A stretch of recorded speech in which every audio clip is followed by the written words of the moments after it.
Assalamualaikum sahabat ruang belajar, apa kabar semuanya? Semoga sehat selalu. Ketemu lagi dengan saya Eko Prasetyo, selamat datang di ruang belajar.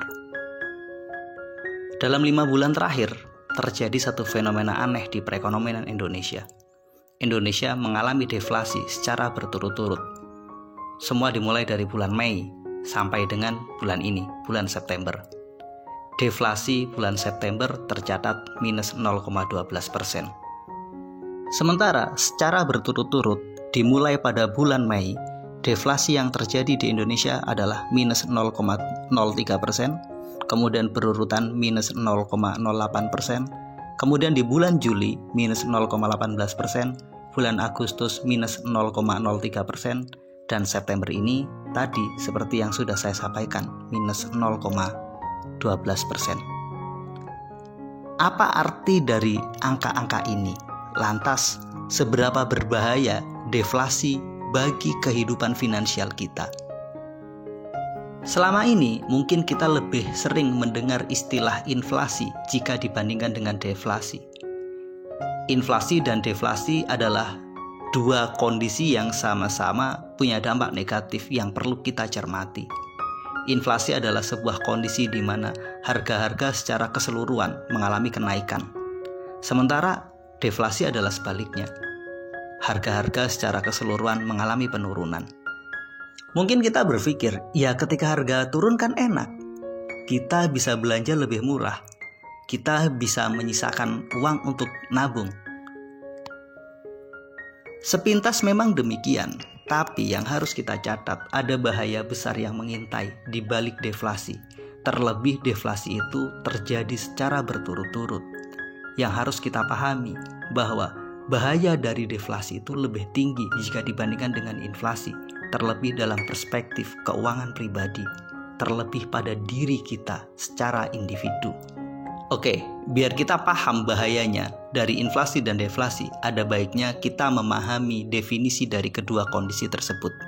Inflasi adalah sebuah kondisi di mana terjadi kenaikan harga yang masif atau secara keseluruhan, tidak hanya satu barang tapi hampir semua barang dalam satu periode tertentu, misalkan 1 bulan atau 1 tahun. Biasanya indikator yang digunakan untuk mengukur inflasi adalah membandingkan dengan bulan kemarin atau mungkin dengan tahun yang lalu. Contohnya begini, bulan kemarin harga minyak 10.000, sekarang naik jadi 10.500. Terjadi kenaikan yaitu 500. Kenaikan dari 10.000 ke 10.500 itu nilainya sebesar 5%. Jika situasi ini terjadi pada hampir sebagian besar barang-barang dan semuanya naik 5%, ya seperti itu artinya.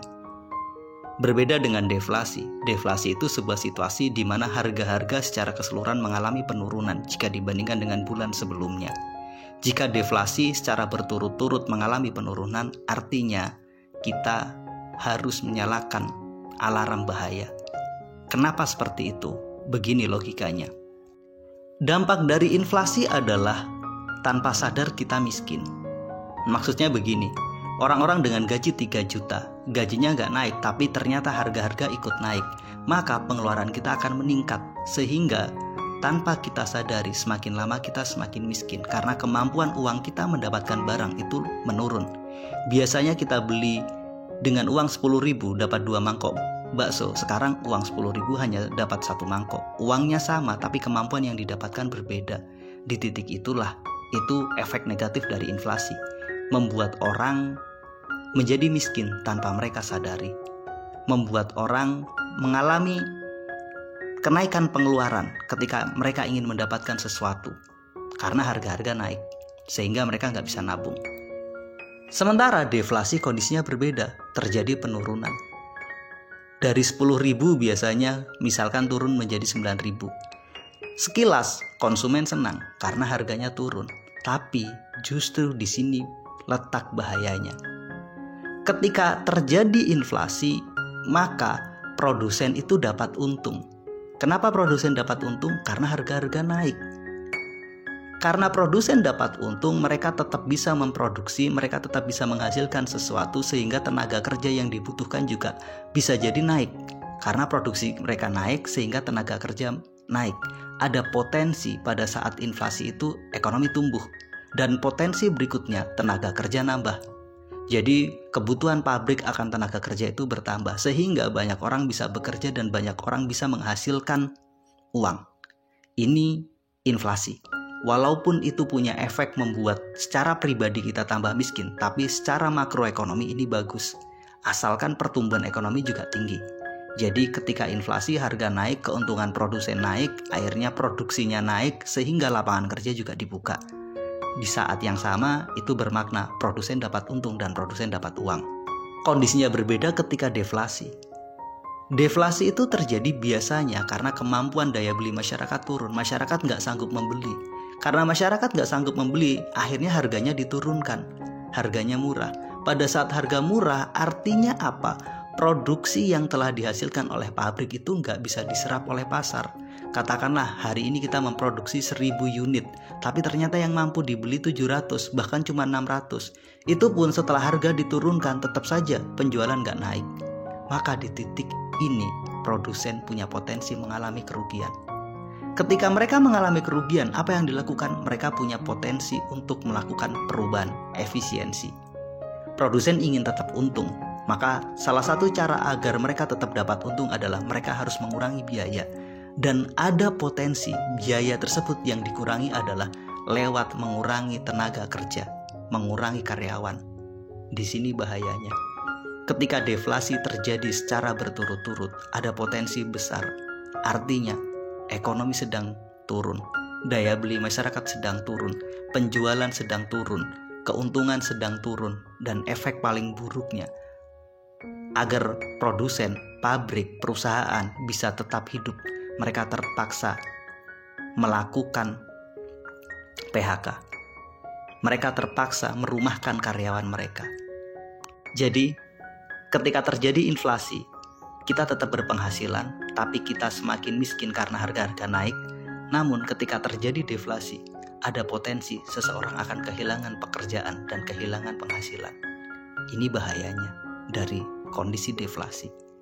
Dalam perspektif konsumen, ya, kita bisa dapat harga-harga murah, tapi dalam perspektif makroekonomi, justru ini menjadi tantangan. Banyak perusahaan yang nggak bisa menjual, walaupun dijual murah sekalipun, tetap mereka nggak mampu diserap pasar produknya. Artinya income para perusahaan turun dan potensinya ya penurunan.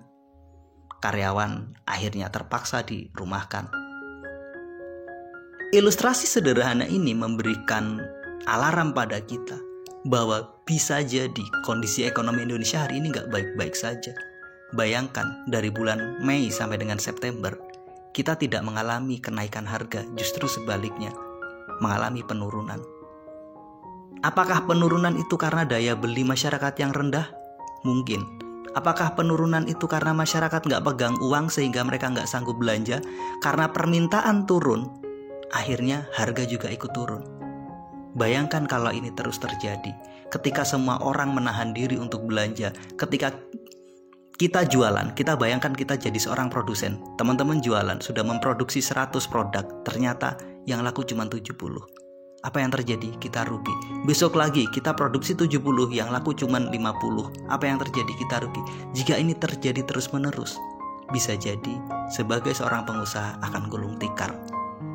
Dari sini, ternyata inflasi yang tinggi itu berbahaya, tapi lebih berbahaya deflasi. Karena deflasi akan lebih dekat dengan situasi krisis, di mana perusahaan gak lagi menghasilkan keuntungan dan potensinya terjadi PHK. Lantas kita harus gimana? Sebenarnya menyikapi inflasi dan deflasi yang kita lakukan tetap sama. Kita harus benar-benar hidup hemat. Kemudian kalau punya uang kita menabung dan investasi. Dan yang terpenting kita harus lebih produktif sehingga kita bisa menghasilkan lebih banyak. Tanpa hidup hemat, tanpa investasi, tanpa hidup produktif, apakah inflasi yang terjadi ataupun deflasi yang terjadi, tetap sebagai individu kita akan kalah. Khusus untuk menghadapi deflasi, itu ada potensi PHK, pemutusan hubungan kerja, atau merumahkan karyawan. untuk mengatasi situasi itu, sebagai individu kita harus punya namanya dana darurat. Andai kata seseorang mengalami PHK, mereka punya uang yang cukup untuk bertahan hidup atau mungkin untuk memulai bisnis sendiri kecil-kecilan. Itu juga alternatif lain yang harus disiasati. Oleh karena itu, ada baiknya kita bijak menyikapi situasi hari ini. Mudah-mudahan situasi ini tetap baik, ekonomi Indonesia tetap baik, sehingga ketika perekonomian Indonesia baik, semua orang bisa bekerja, semua orang bisa menghasilkan uang, dan hidup kita juga akan stabil dan baik-baik saja. Terima kasih telah menonton, mudah-mudahan video ini bermanfaat. Assalamualaikum warahmatullahi wabarakatuh.